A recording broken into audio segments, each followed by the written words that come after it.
Hello friends, welcome back to Caliber English. இந்த லெசனில் ப்ரெப்போசிஷன்ஸை base பண்ணி நம்ம 20 choose the best answers answer பண்ண போகிறோம். ஸோ ஒவ்வொரு கொஸ்டினுக்கும் பார்த்தீங்கன்னா 4 ஆப்ஷன்ஸ் இருக்கும். அந்த 4ல் ஒரு பெஸ்ட் ஆப்ஷன் நீங்கள் சூஸ் பண்ணுறா போல் இருக்கும். நான் உங்களுக்கு ஆன்சர்ஸ்லாம் சொல்கிறதுக்கு முன்னாடி பார்த்தீங்கன்னா ஒவ்வொரு கொஸ்டினும் 15 செகண்ட்ஸ்க்கு ஸ்க்ரீனில் அப்பியர் ஆகும். ஓகே, உங்களுக்கு 15 செகண்ட்ஸ் போதுமானதாக இல்லை அப்படின்னா நீங்கள் வீடியோவை பாஸ் பண்ணிவிட்டு கூட ஆன்சர் பண்ணலாம். ஸோ நீங்கள் என்ன பண்ணணும் அப்படின்னா ஒரு நோட் புக் எடுத்து கொஸ்டின் நம்பர் எழுதி ஒவ்வொரு கொஸ்டினுக்கான ஆன்சர் என்ன அப்படின்றத நீங்கள் ஒரு டெஸ்ட்டு போல் எழுதுங்க. அப்படி இல்லைன்னா கீழே காமெண்ட் செக்ஷனில் கூட நீங்கள் ஆன்சரை வந்து டைப் பண்ணலாம். ஸோ அட் தி எண்ட் உங்களுக்கு ஆன்சர்ஸில் நான் சொல்லுவேன். அப்படி சொல்லும் போது நீங்கள் உங்களோட ஆன்சர்ஸை வந்து நீங்கள் க்ராஸ் செக் பண்ணிவிட்டு அவுட் ஆஃப் 20 உங்களோட ஸ்கோர் என்னன்றதை எனக்கு தெரியப்படுத்துங்க. இப்போ வாங்க வீடியோக்குள்ளே போகலாம்.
இந்த டெஸ்ட் நீங்கள் நல்லா பண்ணியிருப்பீங்க அப்படின்னு நம்புகிறேன்.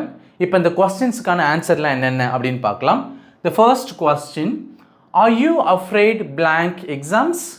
என்ன சொல்ல வரோன்னா, உங்களுக்கு எக்ஸாம்னா பயமா அதான் கேட்க வரும். ஸோ அங்கே பாருங்கள், இங்கே என்ன வரும், வித், ஆன், ஆஃப், அட் இருக்குது. என்ன வரும் அப்படின்னு பார்த்தீங்கன்னா ஆஃப் தான் வரும். சர்டன் adjectives கூட சர்டன் ப்ரிப்போசிஷன்ஸ் எப்பவுமே வழக்கமாக வரும். இப்போ எடுத்துக்காட்டுக்கு அஃப்ரைடு அப்படின்னு வந்துச்சுன்னா, ஓகே, ஸோ அஃப்ரைடுன்ற ஒரு adjective, இது ஒரு adjective இல்லையா? ஸோ இந்த adjective வந்துச்சுன்னா நம்ம எதை பார்த்து பயப்படுறோமோ, ஓகே, அந்த ஆப்ஜெக்ட்டுக்கு முன்னாடி நம்ம ஆஃப் போட்டுக்கலாம். இப்போ எடுத்துக்காட்டுக்கு, ஸோ நான் வந்து பயமாக இருக்கு, எனக்கு பயப்படுறேன் அப்படின்னா ஐ ஆம் அஃப்ரைட் அப்படின்னு சொல்லுவோம். ஸோ எதை பார்த்து நான் பயப்படுறேன்? இப்போ நாயை பார்த்து பயப்படுறேன். ஓகே, டாக் இருக்கு இல்லையா? ஸோ நாய்னா எனக்கு பயம் அப்படின்னா இந்த டாகுக்கு முன்னாடி ஆஃப் போட்டுக்கணும், அவ்வளோதான். அப்போ ஐ ஆம் அஃப்ரைட் ஆஃப் டாக்ஸ். இப்போ எனக்கு பாம்புன்னா பயம்னா ஐ ஆம் அஃப்ரைட் ஆஃப் ஸ்னேக்ஸ். எனக்கு இருட்டுன்னா பயம், ஐ ஆம் அஃப்ரைட் ஆஃப் டார்க்னஸ். அப்போ அஃப்ரைடுன்ற ஆட்ஜெக்டிவ் கூட ஆஃப்ன்ற ப்ரிப்போசிஷன் நம்ம பயன்படுத்துவோம். இது ஒரு காலகேஷன் அப்படின்னு சொல்லலாம். அப்போ அஃப்ரைட் ஆஃப் வரணும். ஓகே, ஆஃப் வரணும். அப்போ are you afraid of exams அப்படின்னு கேட்கலாம். Number 2, are you angry blank me? இங்கே என்ன சொல்ல வரோம் அப்படின்னா, நீங்கள் என் மேலே கோபமாக இருக்கீங்களா அதான் கேட்குறோம் இல்லையா? நீங்கள் என் மேலே கோபமாக இருக்கிறீங்க. ஸோ இந்த 4 ஆப்ஷன்ஸில் என்ன வரும் அப்படின்னு பார்த்தீங்கன்னா, ஸோ ஆங்க்ரின்ற ஆட்ஜெக்டிவ் கூட, ஓகே, ஆங்க்ரின்ற ஆட்ஜெக்டிவ் கூட இப்போ நான் கோபமாக இருக்கிறேன். ஓகே, ஸோ யார் மேலே கோபமாக இருக்கிறேன்னு சொல்லும் போது நம்ம என்ன ப்ரிப்போசிஷன் வழக்கமாக பயன்படுத்தணும்னா வித் பயன்படுத்தணும் அப்படின்னா, ஸோ கரெக்டாக, ஓகே, ஆன்சர் என்னதுன்னா வித் தான். அப்போ are you angry with me? Are you angry with me? நீங்கள் என் மேலே கோபமாக இருக்கிறீங்களா? சில பேர் ஆன் போடுவாங்க. இதுக்கு காரணம் என்னென்னா, நீங்கள் என் மேலே கோபமாக இருக்கிறீங்களா, தமிழில் சொல்லும் போது நம்ம இப்படி தான் சொல்லுவோம் இல்லையா? நீங்கள் என் மேலே கோபமாக இருக்கிறீங்களா? ஸோ மேலே அப்படின்றதால சில பேர் ஆன் போடுவாங்க. ஸோ ஆன் வந்து தப்பு, வித்து தான் பயன்படுத்தணும். ஆங்க்ரின்ற ஆட்ஜெக்டிவ் கூட நம்ம யார் மேலே கோபமாக இருக்கிறோம் அப்படின்னு சொல்லும் போது நம்ம வித்ன்ற ப்ரிப்போசிஷன் தான் பயன்படுத்தணும். அப்படின்னா R you angry with me? Are you angry with me அப்படின்னு கேட்கலாம். Number 3, he's short blank cash. இங்கே என்ன சொல்ல வரோம்னா, அவர்கிட்ட போதுமான பணம் இல்லை அப்படின்னு சொல்ல வரோம். ஸோ இந்த பிளாங்க்ல எந்த ப்ரிப்போசிஷன் நம்ம யூஸ் பண்ணணும்? ஸோ இது யூஸ் பண்ணணும்னா நம்ம வந்து அதுக்கு ஒரு ஃப்ரேஸ் தெரிஞ்சிருக்கணும். ஆக்சுவலி இது ஒரு ஃப்ரேஸ். இந்த ஃப்ரேஸ் என்னதுன்னு பார்த்தீங்கன்னா, பி ஷார்ட் ஆன் சம்திங் அப்படின்றது தான் இது வந்து ஒரு ஃப்ரேஸ், ஆக்சுவலி ஒரு ஃப்ரேஸ். ஸோ இதுக்கு மீனிங் என்னது அப்படின்னா, நாட் ஹேவிங் இனஃப் அப்படின்னு அர்த்தம். Not having enough. ஸோ இந்த இடத்துல பார்த்தீங்கன்னா கேஷ்னு கொடுத்துருக்கோம் அப்படின்னா அவர்கிட்ட போதுமான பணம் இல்லை. அப்போ பி ஷார்ட் ஆன், ஓகே, ஆன்ன்ற ப்ரிப்போசிஷன் தான் நம்ம பயன்படுத்தணும். அப்படின்னா he short on cash. He is short on cash அப்படின்னா அவர்கிட்ட போதுமான பணம் இல்லை அப்படின்னு அர்த்தம். He is short on enthusiasm அப்படின்னா அவர்கிட்ட போதுமான உற்சாகம் இல்லை அப்படின்னு அர்த்தம். Number 4, they have sympathy blank the poor. இங்கே என்ன சொல்ல வரோன்னா, அவர்களுக்கு ஏழைகள் மீது இரக்கம் உள்ளது அல்லது பரிவு உள்ளது, பரிவிரக்கம் உள்ளது, அதான் சொல்ல வரும் இல்லையா? ஸோ அப்போ they have sympathy blank the poor. இந்த பிளாங்க்ல என்ன வரும் அப்படின்னா, நம்ம யார் மேலே, குறிப்பாக அந்த சிம்பத்தின்ற வார்த்தை நம்ம பயன்படுத்தும் போது, ஓகே, யார் மேலே நம்ம இறக்கப்படுறோமோ, ஸோ அந்த நபர்களை மென்ஷன் பண்ணுறதுக்கு முன்னாடி நம்ம ஃபார்ன்ற ப்ரிப்போசிஷன் பயன்படுத்தணும். ஃபார். அப்போ they have sympathy for the poor அப்படின்னு சொல்லலாம். They have sympathy for the poor அப்படின்னு சொல்லலாம். Number 5, I have never been blank Goa. இங்கே என்ன சொல்ல வரோன்னா, நான் கோவாவுக்கு போனதே கிடையாது, அதான் சொல்ல வரேன். நான் கோவாவுக்கு போனதே கிடையாது, என்னோடய லைஃப் டைமில் நான் கோவாவுக்கு போனதே கிடையாது, அதுதான் சொல்ல வரோம். ஸோ இங்கே என்ன வரும் அப்படின்னா, கோவாவுக்கு அப்படின்னு சொல்கிறோம். ஓகே, கோவாவுக்கு போனதே கிடையாது. இங்கே பெரும்பாலானோர் பண்ணுற தப்பு என்னென்னா இன் போடுவாங்க. ஓகே, இன். ஆக்சுவலி பெஸ்ட் ஆன்சர் எதுவாக இருக்கும்னா 2 தான் கரெக்டான ஆன்சராக இருக்கும். ஓகே, 2 தான் கரெக்டான ஆன்சராக இருக்கும். ஸோ என்னன்னா, I have never been to Goa அப்படின்னா நான் கோவாவுக்கு போனதே கிடையாது. நான் மும்பைக்கு போனதே கிடையாதுன்னா I have never been to Mumbai. நான் டெல்லிக்கு போனதே கிடையாது, I have never been to Delhi அப்படின்லாம் சொல்லலாம். இப்போ நான் கோவாவுக்கு போயிருக்கேன்னா ஐ பீன் டு கோவா அப்படின்னு சொல்லலாம். நான் மும்பைக்கு போயிருக்கேன், ஐ பீன் டு மும்பை அப்படின்லாம் சொல்லலாம். அப்போ ஐ ஹாவ் நெவர் பீன்ன்ற எக்ஸ்பிரஷன் வரும்போது இந்த ஒரு பிளேஸோட பேர் வரும்போது முன்னாடி நம்ம என்ன போடுவோம்னா to போடுவோம், ஞாபகம் வச்சுக்கோங்க. Number 6, I haven't seen her blank yesterday. இங்கே என்ன சொல்ல வரோம்னா, நான் நேத்திலிருந்து அவளை பார்க்கவே இல்லை அப்படின்னு சொல்ல வரோம். இப்போ நேத்திலிருந்து நான் அவளை பார்க்கவே இல்லை. இங்கே ஆப்ஷன்ஸ் பாருங்கள், from, since, on, after.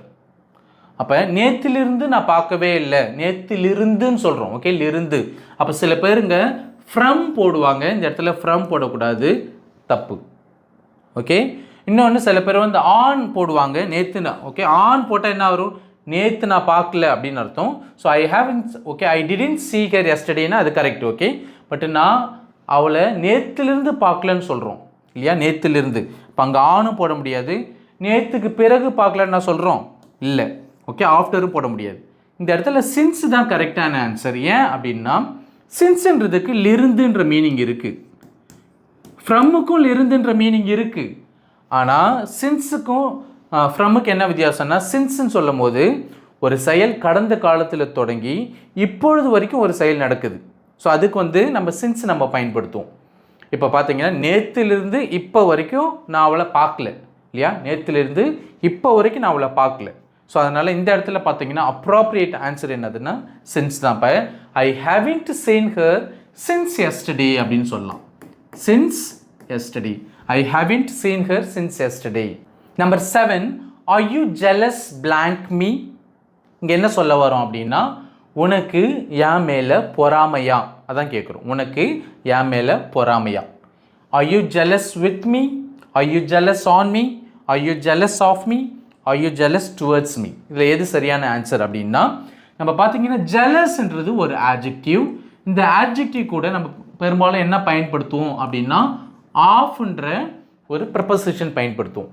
So இந்த ஆட்ஜெக்டிவ் கூட ஆஃப்ன்ற ப்ரிப்போசிஷன் போட்டு நம்ம யார் மேலே பொறாமப்படுறோமோ ஸோ அந்த ஓகே நபருடைய பேரை போடலாம், அல்லது இந்த ப்ரோனவுன் போட்டுக்கலாம். இந்த இடத்துல மீன்றது ஒரு ப்ரோனவுன். ஓகே, ஒரு அப்ஜெக்டிவ் ப்ரோனவுன். ஸோ அப்படின்னா உனக்கு என் மேலே பொறாமையான்னும் போது அப்போ ஆஃப் தான் போடணும். Are you jealous of me. Okay, are you jealous of me. இப்போ are you jealous of her அப்படின்னா உனக்கு அவ மேலே பொறாமையா. சப்போஸ் உனக்கு அவ மேலே பொறாமையானா are you jealous of him அப்படிலாம் கேட்கலாம். உனக்கு சதீஷ் மேலே பொறாமையா, are you jealous of Satish அப்படிலாம் கேட்கலாம். இப்போ ஜெலஸ் என்ற ஆட்ஜெக்டிவ் கூட நம்ம ஆஃப்ன்ற ப்ரிப்போசிஷன் பயன்படுத்தணும். Number 8, do you agree blank me.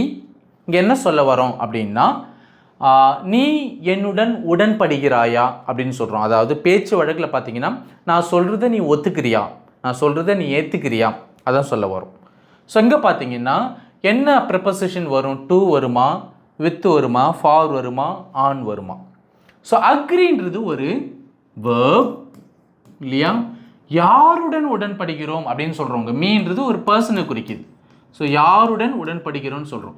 அப்போ யார் சொல்கிறத ஒத்துக்கிறோம் அப்படின்னு பர்சனை பற்றி மென்ஷன் பண்ணும்போது, பர்சன் கூட உடன்படும் போது நம்ம என்ன பயன்படுத்தணும்னா அக்ரின்ற வேர்பு கூட வித் பயன்படுத்தணும். அப்படின்னா வித் தான் இந்த இடத்துல வரும், வித். அப்போ to you agree with Meena நான் சொல்கிறத நீ ஒத்துக்கிறியா, நீ என்னுடன் உடன்படுகிறாயா அப்படின்னு அர்த்தம். இப்போ எடுத்துக்காட்டுக்கு ஐ அக்ரி, நான் ஒத்துக்கிறேன். ஸோ யார் சொல்கிறத ஒத்துக்கிறேன், why I agree with you, நீ சொல்கிறத நான் ஒத்துக்கிறேன் அப்படின்னு அர்த்தம்.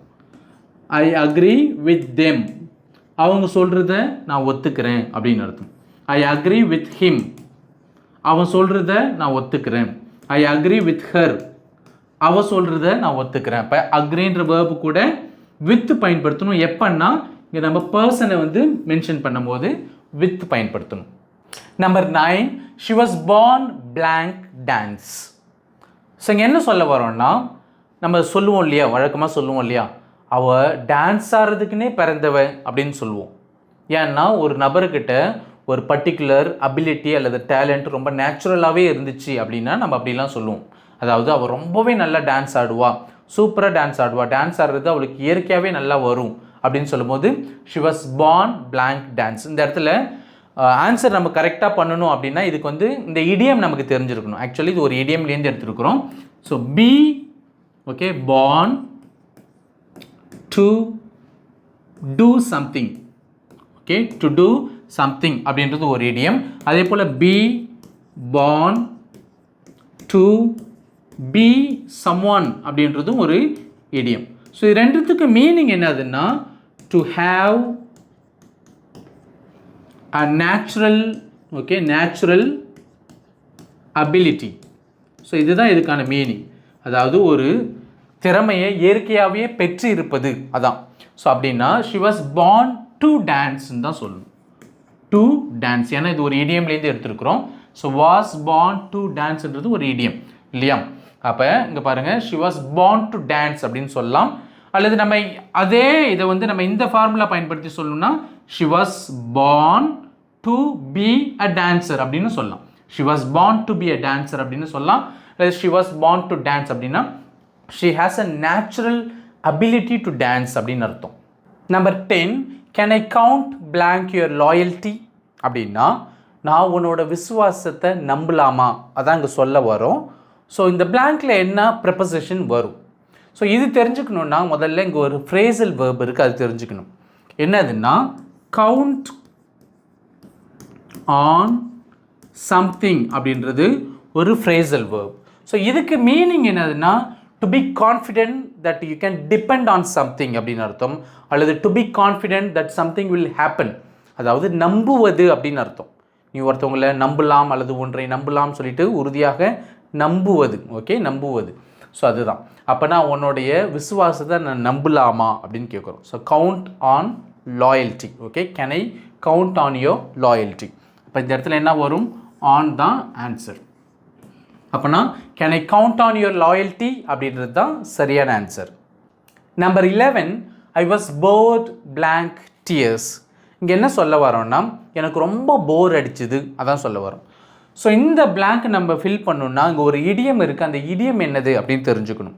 ஸோ இடியம் என்னது அப்படின்னு பார்த்தீங்கன்னா so be bored to tears அப்படின்றது தான் ஒரு idiom. So be bored to tears அப்படின்றது ஒரு இடியம். இதுக்கு மீனிங் என்னதுன்னா எக்ஸ்ட்ரீம்லி போர்ட் அப்படின்னு அர்த்தம் இதுக்கு மீனிங். அப்போ இங்கே என்ன சொல்ல வரோம்? எனக்கு ரொம்ப போர் அடிச்சதுன்னு சொல்ல வரோம். அப்போ I was bored to tears. I was bored to tears அப்படின்றது தான் சரியான ஆன்சர். அதே போல் பி போர்ட் டு டெத் அப்படின்ற ஒரு இடியமும் இருக்குது. பி போர்ட் டு டெத் அப்படின்ற இடியம் இருக்குது.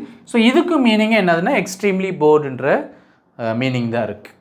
Number 12, I was dying blank boredom. இங்கேயும் என்ன சொல்ல வரோம்னா எனக்கு ரொம்ப போர் அடிக்குது அதான் சொல்ல வரும். என்ன நோக அடிக்கிற அளவுக்கு ரொம்ப போர் அடிக்குது அதான் சொல்ல வரோம். ஸோ இந்த blank-ஐ நம்ம ஃபில் பண்ணணும் அப்படின்னா அதுக்கு நம்ம ஒரு இடியம் தெரிஞ்சிருக்கணும். என்னதுன்னா டை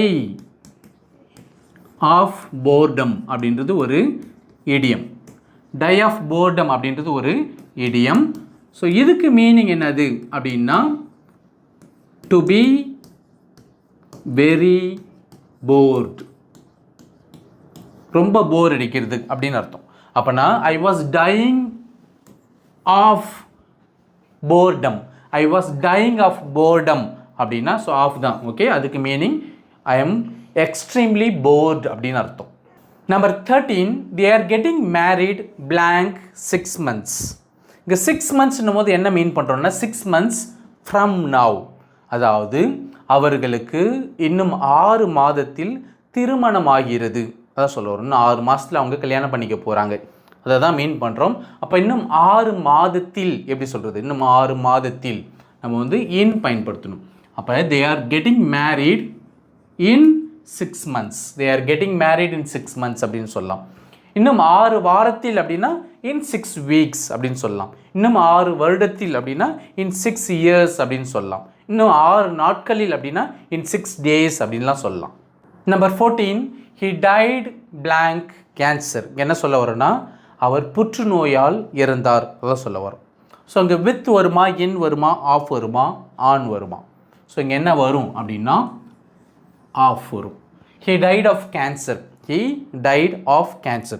ஸோ ஆஃப்ன்ற ப்ரிப்போசிஷனுக்கு having a cause அப்படின்ற மீனிங் இருக்குது. having a cause. So what is the cause of his death? Cancer இல்லையா? So he died of cancer அப்படின்னா அவர் புற்றுநோயால் இறந்தார் அப்படின்னு அர்த்தம். he died of heart attack அப்படின்னா அவர் மாரடைப்பால் இறந்தார் அப்படின்னு அர்த்தம். Number 15, I get fed up with people's greed blank money. இங்கே என்ன சொல்ல வரோன்னா, மக்கள் வந்து பணத்துக்காக பேராசைப்படும் போது, அவங்களெல்லாம் நினைக்கும் போது அல்லது அவங்களெல்லாம் பார்க்கும்போது எனக்கு கடுப்பாக இருக்குது அல்லது எனக்கு எரிச்சல் ஆகுது, அதான் சொல்ல வரோம் இல்லையா? So I get fed up with peoples greed blank money. So greed அப்படின்னா பேராசை அப்படின்னு அர்த்தம். பேராசை. இங்கே இந்த இடத்துல எதுக்கு பேராசைப்படுறோம்? பணத்துக்காக பேராசை இல்லையா? ஸோ பணத்துக்காக பேராசை. அப்போ greedனா பேராசை. எதுக்காக பேராசைப்படுறோமோ அதுக்கு முன்னாடி நம்ம என்ன போடணும்னா எப்பயுமே வழக்கமாக ஃபார் போடணும். greedன்றது நம்ம இந்த இடத்துல நவுனாக பயன்படுத்துகிறோம். ஸோ அதனால் greedக்கு எதுக்கு பேராசைப்படுறோமோ அதுக்கு முன்னாடி என்ன பண்ணணும், நம்ம ஃபார் போடணும். இப்போ எடுத்துக்காட்டுக்கு greed ஃபார் மணினா பணத்துக்கான பேராசை. greed ஃபார் கோல்டு அப்படின்னா தங்கத்துக்கான பேராசை. greed ஃபார் ஃபுட் அப்படின்னா சாப்பாட்டுக்கான பேராசை அப்படின்னு அர்த்தம்.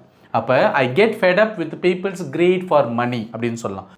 Number 16, hang blank a second. இங்கே என்ன சொல்ல வரேன்னா, ஒரு செகண்ட் வெயிட் பண்ணுங்க, அதான் சொல்ல வரோம். ஒரு செகண்ட் வெயிட் பண்ணுங்க.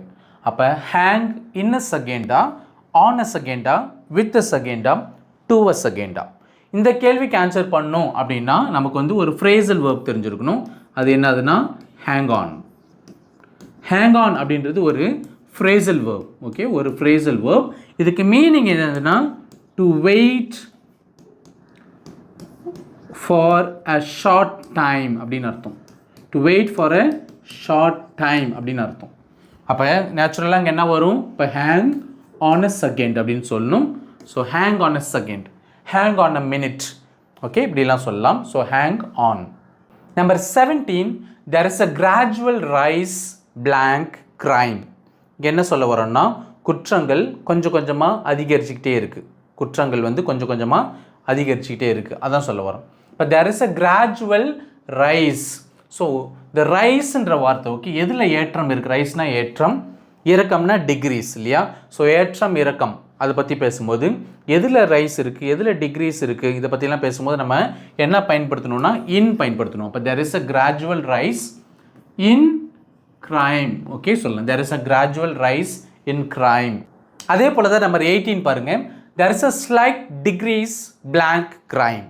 இங்கே என்ன சொல்ல வரோம்னா, க்ரைம் லைட்டாக குறைஞ்சிருக்கு, அதாவது குற்றங்கள் லைட்டாக குறைஞ்சிட்டு இருக்குது அப்படின்னு அதான் சொல்ல வரோம்.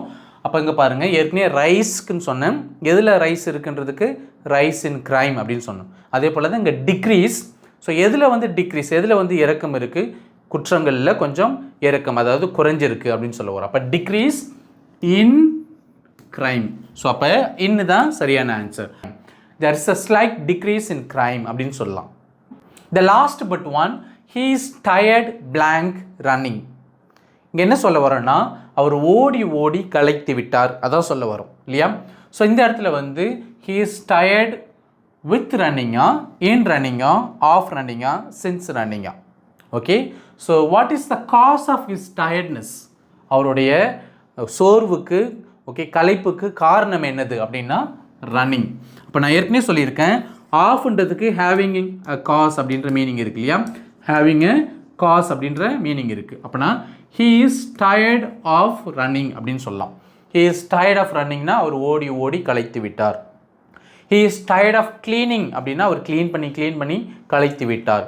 he is tired of washing அப்படின்னா அவர் துணி துவைச்சி களைத்து விட்டார். he is tired of cooking அப்படின்னா அவர் சமைத்து களைத்து விட்டார் அப்படின்னு அர்த்தம். ஸோ எதனால் அவங்க டயர்ட் ஆனாங்க அப்படின்னு சொல்லும்போது ஆஃப் போட்டு நம்ம ஐஎன்ஜி வேர்ப் அந்த இடத்துல போட்டுக்கலாம், அல்லது ஒரு நவுன் கூட நம்ம போட்டுக்கலாம். அப்படின்னா he is tired of runningன்றது தான் சரியான ஆன்சர். இந்த லாஸ்ட் ஒன் பாருங்கள், he is down blank his luck. இங்கே என்ன மீன் பண்ணுறோன்னா, he is experiencing a bad situation or bad luck, அதை தான் மீன் பண்ணுறோம். ஸோ இந்த blank நம்ம ஃபில் பண்ணணுன்னா நமக்கு ஒரு இடியம் தெரிஞ்சிருக்கணும். அந்த இடியம் என்னதுன்னா be down on your luck. So இது வந்து ஒரு idiom. So be down on your luck அப்படின்றது ஒரு இடியம். அதுக்கு மீனிங் என்னதுன்னா to be experiencing a bad situation or bad luck mostly because of not having enough money. பெரும்பாலும் பார்த்தீங்கன்னா நம்மள்ட்ட போதுமான பணம் இல்லாத காரணத்தால் ஓகே ஒரு பேட் சுச்சுவேஷனில் இருக்கிறது அல்லது டிஃபிகல்ட்டிஸில் அனுபவிக்கிறது அல்லது பேட் லக்கில் இருக்கிறது, அதான் இதுக்கான மீனிங். அப்போ நேச்சுரலாக இந்த பிளாங்க்ல என்ன வரும், இந்த ஆன் தான் வரும் இல்லையா, இந்த ஆன். ஏன்னா இது ஒரு இடியம். அப்போ he is down on his luck, he is down on his luck அப்படின்னு சொல்லலாம். That's it with today's lesson. இப்போ இந்த டெஸ்ட்டில் அவுட் ஆஃப் 20 உங்களோட ஸ்கோர் என்னன்றதை கீழே உள்ள காமெண்ட் செக்ஷனில் மென்ஷன் பண்ணுங்கள். தெரிஞ்சுக்க நான் ரொம்பவே ஆவலாக இருக்கேன். இந்த லெசன் உங்களுக்கு பிடிச்சிருக்கும் அப்படின்னு நம்புகிறேன். பிடிச்சிருந்தா ஒரு தம்ஸ் அப் கொடுங்க. இது போன்ற பல லெசன்ஸ் உங்களுக்கு வேணும் அப்படின்னா நம்மளோட சேனலுக்கு சப்ஸ்கிரைப் பண்ணிக்கிங்க. மீண்டும் நம்ம அடுத்த வீடியோவில் சந்திக்கலாம். தேங்க்யூ.